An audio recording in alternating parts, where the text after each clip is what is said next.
Hello, folks. Once again, welcome to Be Inspired, Live Fully, where we are focused on helping us to live a more fulfilling life. As Jesus says, I have come that you may have life in abundance. Today's reflection is based on St. Paul's letter to the Philippians, chapter 2, verses 1 to 11, which is the second reading of the 26th Sunday of the year. In Charles' theory of evolution, the natural selection, he says that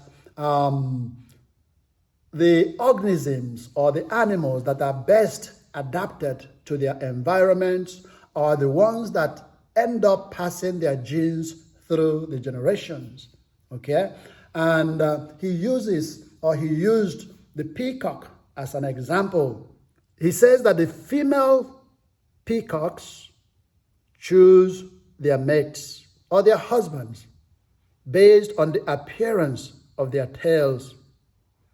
The male peacocks with large, bright tails are picked over the ones with dull tails. So over time, it has become difficult to find male peacocks with dull feathers. Guess what? Every male peacock must showcase their feathers in order to be chosen. Must showcase their feathers in order to be chosen. And so what do? They expand it. They show the colors. And the poor peacock is just doing his own thing. But now we have taken the peacock to be a symbol of vanity and pride. I don't think there can ever be a humble peacock. There can be a humble peacock. It is not in their nature to do that. The bad news, unfortunately, my brothers and sisters, is that you and I as human beings are part of the animal kingdom.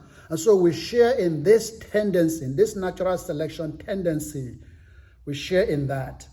And you will hear me talk about this natural selection tendency because I believe it is very central to who we are. It is very central to who we become. We must know where we are coming from, where we are today, and where we want to get to in the future, and the things that make it difficult for us to get there. Okay? And I think this natural selection tendency is at the heart of it, is at the core of what the problems we have. And so I'll be referencing it again and again. So now let's get back to St. Paul's letter to the Philippians. First of all, look around you. There's so much selfishness in the world today, in our families, in our communities, in schools, in workplaces, in the church. There's so much selfishness. There's so much vainglory.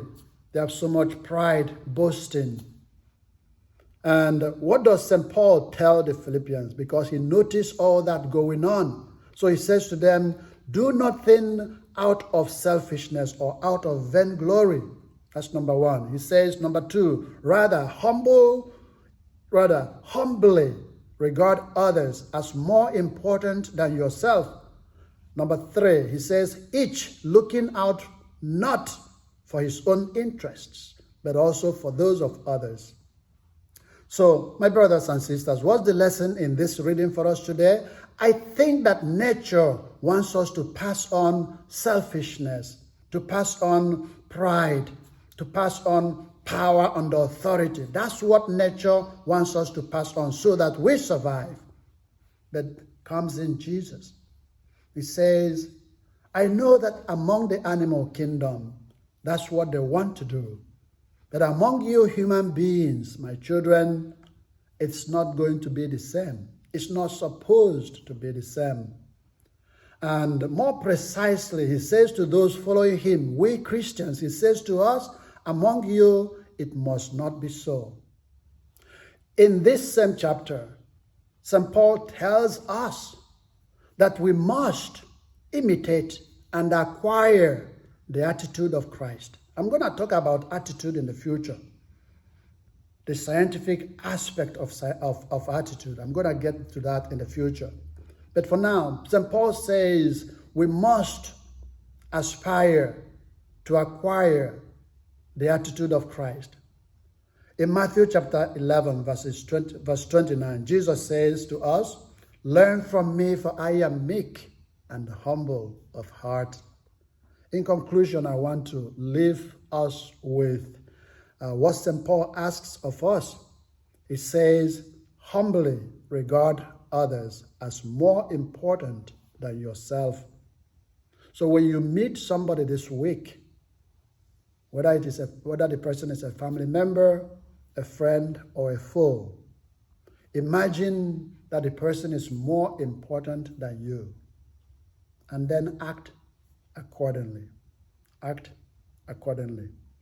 The good news and the beauty of doing this is that when we do that, we actually become holier. We become more holy. We become more beloved in the eyes of God. Who doesn't want to be beloved in the eyes of God? You know, we all want to.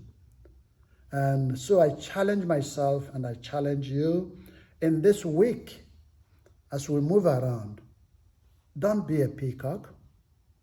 I will try my best not to be a peacock, but rather to acquire, imitate Christ, to imitate St. Paul in meekness and humility. May God bless you and have a wonderful week. Amen.